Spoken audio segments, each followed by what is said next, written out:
अगली कहानी की तरफ लेके चलता हूँ।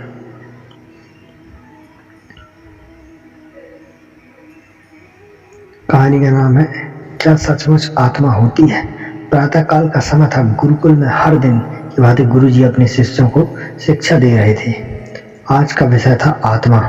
आत्मा के बारे में बताते हुए गुरुजी ने गीता का यह श्लोक बोला, नैन छिन्दन्ति शस्त्राणि नैन दहति पावका न चैनम क्लेद यन्त्यापो न शोषयति मारुतः। अर्थात आत्मा को न शस्त्र छेद सकते हैं, न अग्नि जला सकती है, न जल उसे गला सकता है और न हवा उसे सुखा सकती है।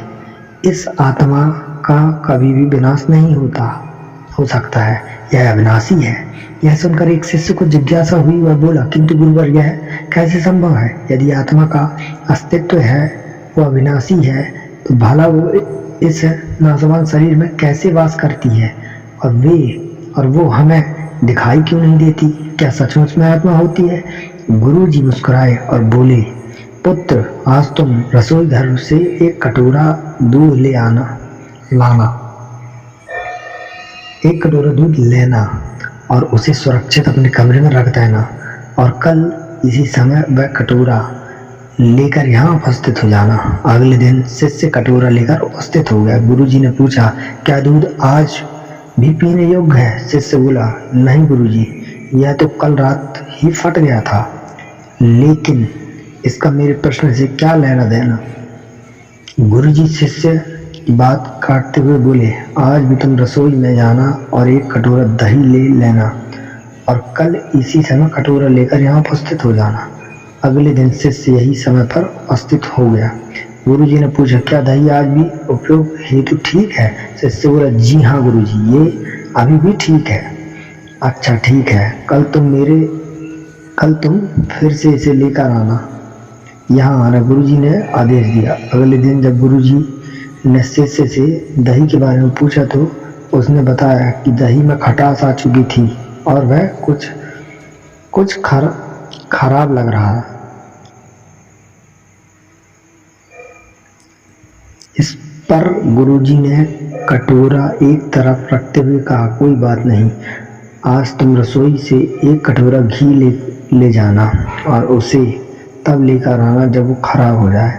दिन बीतते गए पर घी खराब नहीं हुआ और शिष्य रोज खाली हाथ ही गुरु के समक्ष उपस्थित होता रहा।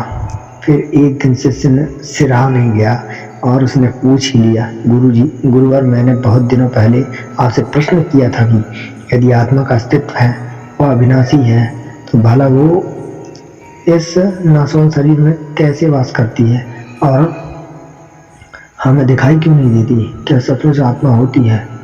पर उसका उत्तर देने की बजाय आपने मुझे दूध, दही, घी में उलझा दिया। क्या आपके पास इसका कोई उत्तर नहीं? इस बार गुरुजी गंभीर होते हुए बोले, वत्स, मैं ये सब तुम्हारे प्रश्न का उत्तर देने के लिए ही तो कर रहा था। देखो, दूध, दही और घी सब दूध का ही हिस्सा है, लेकिन दूध एक दिन में खराब हो जाता है, दही 2-3 दिन में, लेकिन शुद्ध घी कभी खराब नहीं होता। इसी प्रकार आत्मा इस नाशवान शरीर में होते हुए भी ऐसी है कि उसे कभी नष्ट नहीं किया जा सकता है। ठीक है गुरुजी, मान लिया कि आत्मा अविनाशी है, लेकिन हमें घी तो दिखाई देता है पर आत्मा नहीं दिखाई देती। शिष्य, गुरुजी बोले, घी अपने आप ही तो नहीं दिखता ना। पहले दूध में जामुन डालकर दही में बदलना पड़ता है, फिर दही को मथ कर उसे मक्खन में बदला जाता है, फिर कहीं जाकर जब मक्खन को सही तापमान पर घंटों पिघलाया जाता है तब जाकर घी बनता है।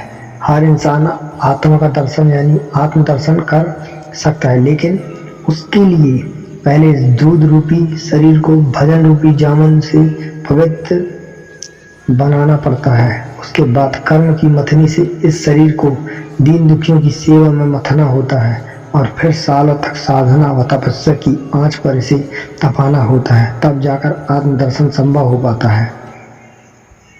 शिष्य गुरुजी की बात अच्छी तरह समझ चुका था। आज उसकी जिज्ञासा शांत हो गई थी। उसे गुरु के चरण स्पर्श किए और आत्मदर्शन के मार्ग पर आगे बढ़ चला। दोस्तों, कैसी लग रही हैं आपको ये कहानियाँ? आप मुझे कमेंट करके बताइएगा। मुझे आपके कमेंट का इंतज़ार रहेगा। धन्यवाद दोस्तों।